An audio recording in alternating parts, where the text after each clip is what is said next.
And I think that having talked to so many folks who've been involved over decades in those operations and the extent to which they have the ability to make that happen, I approach this with extreme caution.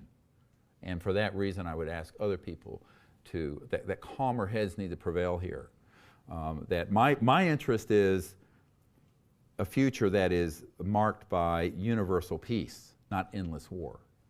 Now, if we stampede the public into all kinds of frightening information from the past or what we're seeing as the future, and that is then used the way 9/11 was used, or the way the Iraq weapons of mass destruction were used, or the Gulf of Tonkin were used, and I know that that's the plan, then we could end up with the mass panic in the public being utilized to aggregate more power around the militarists and the military-industrial complex and those uber elites who want to sit atop the world manipulating everyone in an us versus them worldview. And I thought to myself, I'm not going to say who this man was. There was a head of a religious organization back in the 90s, I believe, when I met with him. Very large global organization. And when we were talking about this, and this is a man who's dedicated his life to world peace and to enlightenment, as soon as he heard of the ET issue, he says, oh, and this is not someone in the cabal, this is a man on the street, sort of, but a big figure internationally. That'd be great, because if the public finds out about aliens, we can have world peace because we can unite everyone against a threat from out there. He went from A to B, like Ronald Reagan, like that. And this is a man otherwise of enormous enlightenment. I'm telling you, this is the danger. This is the thing that my wife and I talk about probably more than anything over the last 25 years about this issue, is me getting off the stage, because I don't want disclosure of this subject to then be used and hijacked for the purpose of saying, yes, there are ETs, but guess what? They're here to eat us for lunch, and now we have to have World War III. I don't want, see what I'm saying? I have to tell you, that's why I'm here tonight, because this is what keeps me awake at night. This is my biggest fear.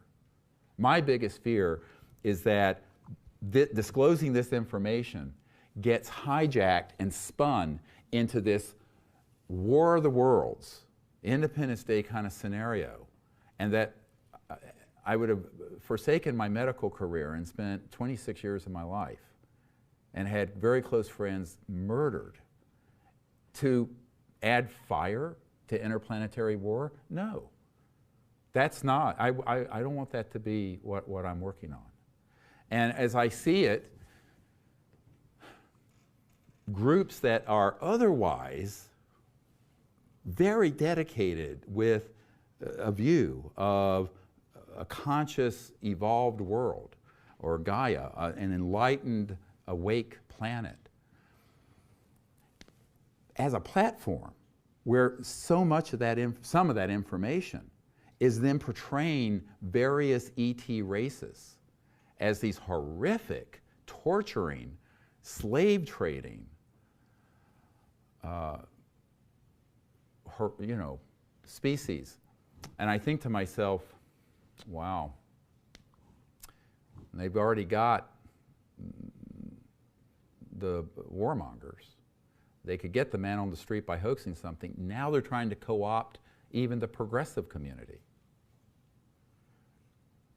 I'm being very blunt, and I know that I will get a lot of emails complaining. And it isn't about that. I mean, I've always had a policy to try to avoid talking about personalities. But I'm just deeply concerned that there is a juggernaut. And I think that we have to think about, what are we doing to the world in the human consciousness when terrifying aspects of interstellar civilizations are presented as absolute fact, when there's the possibility there is this dark hand of the intelligence community that has scripted this and hoaxed it. What are those implications? They're huge. And I think there is a moral and ethical question here. And I will be honest with you, that's the only reason I'm doing this tonight. I think this is a matter of enormous moral and ethical concern that is not being discussed properly and fully. And I think we have to, I would rather stop everything I'm doing than to propel further disclosure if what it leads to is piggybacking onto disclosure, this fearsome new world order of interplanetary conflict and hatred. That is not what I've dedicated my life to. So that's my big concern. I'm being as honest, speaking from my heart as I can. Other questions? Yes, sir. So, like recently, as you spoke about with Independence Day, and Yeah. One I saw a few nights ago, The Arrival, which was wasn't very violent, but all these movies coming out with, I mean, it's totally obvious, the propaganda in it. Thank you. When it comes down to it, because all the kids my age, I know that they all view this whole world like Independence Day resurgence, which was perfect in terms of displaying what the world would turn out to be. When it comes down to that, we're all kind of being geared in this direction of war and hatred, as you just explained. Yeah, manipulated. Yes, sir. Yeah. What, especially to the younger generations, what is the best shot in terms of trying to enlighten people on this subject? I know you've spoken of getting free energy out, spiritual awakening, and all those things. But what do you think is the best shot to get us out of this world? Well, I think that, to unlock this in a way that people will get behind and not be afraid of, and it is to speak the truth, which is what I'm trying to do. And people need to speak it to their own colleagues and cohorts. But I think the other thing we're wanting to do, although we haven't quite got it set up yet, we're wanting to do a disclosure concert that would have the top music acts in the world. Anybody out there, let's get the Foo Fighters and Bono of U2 and Lady Gaga and Katy Perry and everyone on a stage, and doing something so that a message that we're not alone, the universe is there, but in a way that says, now what's the next phase in human society? The next stage is not just internationalism and globalism at all. It's interplanetary, and it's enlightened, and it's an enlightened civilization. And I think this is something that, if people understand what the implications are of the secrecy, that 100 years of conscious evolution on this planet has been robbed by classified projects that have kept these technologies in a box and are now misusing them and have been misusing them for 60 years on people and hoaxing events rather than running your house and car. So there's no pollution. So people who care about the environment, people who care about world poverty, you need to connect. That what I tried to do beginning back in the 90s was to connect those dots. That the secrecy is anathema to a civilization that's sustainable and peaceful and just. So people who are concerned about that can be gathered together. And that's most people on the earth. The vast majority of people on the earth do not benefit from fossil fuels and nuclear power and secrecy. It's a very small number of people. And those people who would be displaced in a free energy economy, because at that point you've got such abundance, as a tide that'll lift the whole world, can be taken care of very easily and brought into other occupations besides digging up things and burning them or exploding them.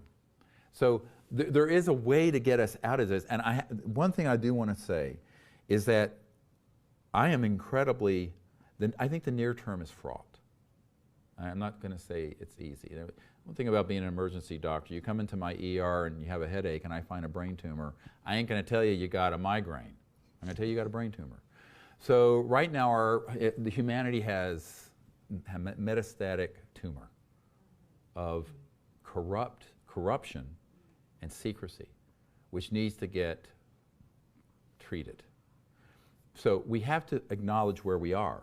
But I'm fully confident that we can recover from this, and we can begin a civilization that will allow us to do what I call a time snap, where we could and should have been 100 years ago with free energy from Tesla, et cetera, and so on, we could get to that in 15 years. By the time this young man is in college or past, we would have no pollution, no poverty, things that float instead of highways digging up the ground, and the beginning of an interstellar relationship with other planets that's peaceful. I think that's something that can happen very, very quickly once it begins to happen. But we need a critical mass of people coming together as a movement to do it. And so that's where the energy for me. And I think that I had a beautiful lucid dream about a year ago, almost exactly. So great you asked this question. And it was a lucid dream with a group of ETs, beautiful. And they specifically said you need to be doing things to reach the young generation, the next generation. And I was told those between 15 and 34 or something like that, you know, like that. And it was very specific. And I've still been searching for a way to do it because, you know, I'm sort of an anachronism. I mean, I don't mean to sound like a, you know, over the hill, but I do still bench press 410 pounds. So most of the buddies I have in their 20s, they come tangle with. Matter of fact, my son-in-law said, we're going to make it a club to take on Papa. That's my name for the grandchild, Papa, because I'm a beast. But I think that but I think that that this really is a great issue, and my guidance and the contact I've had with these interstellar people is that we really do need to get the involvement of folks who are from their late teens into their 30s, heavily involved in this. But it doesn't need to be through Tom DeLonge saying, you know, there's evil aliens out there and the military's doing a great job of kicking alien butt, which if you distill a lot of what he's been saying on Coast to Coast and other shows is about that bad. So we need to have voices that are providing information. And I'm sorry, Tom, because we've known each other for a long time. This is all very painful for me. I guess you're gathering that. But that we have got to find a way to speak of this and act in a way that redounds to a beautiful future, not a disastrous one. And so I think that that's why we need to explain to people in their 20s and 30s that this world is going to be your world very soon. It is your world now, but you're going to be running it. And what do you want to have? Do you want to have endless war? You want to take 9/11 in Iraq and Afghanistan and then expand it to interplanetary war? Do you want to have another 100 years of global environmental destruction? Or do you want to have world peace, universal peace, free energy? And it needs to be said that starkly to everyone, from China to Russia to all over the world. And the reason I would love to organize a concert, a global music festival that would be live streamed all over the world is for that message to reach younger people. Yeah. So those of you who can help make that happen, give me a jingle. Okay, a couple more questions. Well, let's do, we don't want to ignore this group.